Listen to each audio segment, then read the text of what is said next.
ಚೆಂದುಳ್ಳಿ ಚೆಲುವೆ ಒಂದೇ ನೋಟಕ್ಕೆ ಮನಸೂರೆಗೊಳ್ಳುವಂತ ಸೌಂದರ್ಯ, ಲಕ್ಷಾಂತರ ಅಭಿಮಾನಿಗಳ ಹೃದಯ ಕದ್ದಿದ್ದಂಥ ಬ್ಯೂಟಿ, ಸೋಷಿಯಲ್ ಮೀಡಿಯಾ ರೇಡಿಯೋದಲ್ಲಿ ತನ್ನದೇ ಆದಂಥ ಛಾಪು ಮೂಡಿಸಿದ್ದಂಥ ಸುಂದರಿ, ಜಮ್ಮು ಕಿ ಧಡ್ಕನ್ ಅಂತಾನೆ ಖ್ಯಾತಿ ಗಳಿಸಿದ್ದಂಥ ಇನ್ಫ್ಲುಯೆನ್ಸರ್ ಇವತ್ತು ಇದ್ದಕ್ಕಿದ್ದ ಹಾಗೆ ಹೃದಯ ಬಡಿತವನ್ನ ನಿಲ್ಲಿಸಿ ಬಿಟ್ಟಿದ್ದಾರೆ. ಸದ್ಯವರು ಆತ್ಮಹತ್ಯೆಗೆ ಶರಣಾಗಿದ್ದಾರೆ. ಇವರ ಹಿನ್ನೆಲೆ ನೋಡಿದರೆ ಜಮ್ಮು ಕಾಶ್ಮೀರದ ಜನಪ್ರಿಯ ರೇಡಿಯೋ ಜಾಕಿ ಇವರು Simran Singh, star RJ, social ಮೀಡಿಯಾದಲ್ಲಿ ಇನ್ಫ್ಲುಯೆನ್ಸರ್ ಆಗಿದ್ದಂಥವ್ರು. RJ ಸಿಮ್ರನ್ ಅವರನ್ನ ಜಮ್ಮು ಕಾಶ್ಮೀರಕ್ಕೆ ಧಡ್ಕನ್ ಅಂತ ಅವರ ಅಭಿಮಾನಿಗಳು ಕರೀತಾ ಇದ್ರು. ತಮ್ಮ ಸೋಷಿಯಲ್ ಮೀಡಿಯಾದಲ್ಲಿ 7 ಲಕ್ಷ ಫಾಲೋವರ್ಸ್ ಅನ್ನ ಹೊಂದಿದ್ರು.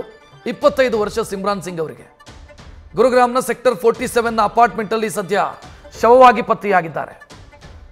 ಸಿಮ್ರನ್ ಅವರ ಮನೆಯ ಬಾಗಿಲು ಒಳಗಿನಿಂದ ಲಾಕ್ ಆದ ಬಗ್ಗೆ ಮಾಹಿತಿ ಸಿಕ್ಕಿದೆ.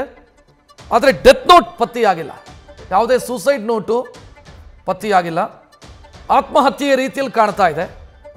ಯಾಕಂತಂದರೆ ಮನೆಯ ಬಾಗಿಲು ಒಳಗಿನಿಂದ ಕ್ಲೋಸ್ ಆಗಿದೆ. ಸೊ ಡೆತ್ ನೋಟ್ ಸಿಕ್ಕಿಲ್ಲ ಅಂತ ಅಧಿಕಾರಿಗಳು ಹೇಳಿದ್ದಾರೆ. ಕೂಡಲೇ ಘಟನಾ ಸ್ಥಳಕ್ಕೆ ಪೊಲೀಸರು ಭೇಟಿ ನೀಡಿ ಪರಿಶೀಲನೆ ಮಾಡಿದ್ದಾರೆ. ಡಿಸೆಂಬರ್ 13ರಂದು ಇನ್ಸ್ಟಾಗ್ರಾಮ್ನಲ್ಲಿ ತಮ್ಮ ಕೊನೆಯ ರೀಲ್ಸ್ ಅನ್ನು ಅವರು ಪೋಸ್ಟ್ ಮಾಡಿದ್ದಾರೆ. ತಾವು ಡ್ಯಾನ್ಸ್ ಮಾಡಿರುವಂಥ ವಿಡಿಯೋವನ್ನು ಪೋಸ್ಟ್ ಮಾಡಿದ್ದಾರೆ ಸಿಮ್ರಾನ್ ಸಿಂಗ್. ಇನ್ನು ಈ ಆತ್ಮಹತ್ಯೆಗೆ ಸಂಬಂಧಿಸಿದಂತೆ ಅಥವಾ ಈ ಸಾವಿಗೆ ಸಂಬಂಧಿಸಿದಂತೆ ಅವರ ಕುಟುಂಬಸ್ಥರು ಯಾರ ಮೇಲೂ ಕೂಡ ಅನುಮಾನ ವ್ಯಕ್ತಪಡಿಸಿಲ್ಲ, ದೂರು ಕೂಡ ದಾಖಲಿಸಿಲ್ಲ. ಸದ್ಯಕ್ಕೆ ಇದು ಅಸಹಜ ಸಾವು ಅನ್ನೋದಷ್ಟೇ ಕಂಪ್ಲೇಂಟ್ ಆಗಿರೋದು. ಅಂದರೆ ಯಾರ ವಿರುದ್ಧವೂ ಅನುಮಾನ ವ್ಯಕ್ತಪಡಿಸಿ ದೂರು ಕೊಟ್ಟಿಲ್ಲ. ಕೆಲ ಸಮಯದಿಂದ ಸಿಮ್ರನ್ ಅವರಿಗೆ ಕೆಲ ಸಮಸ್ಯೆಗಳು ಕಾಡ್ತಿತ್ತು, ಇದರಿಂದಾಗಿ ಈ ರೀತಿಯ ನಿರ್ಧಾರವನ್ನು ತೆಗೆದುಕೊಂಡಿದ್ದಾರೆ ಅಂತ ಅವರ ಕುಟುಂಬ ಸದಸ್ಯರು ಹೇಳ್ತಾ ಇದ್ದಾರೆ.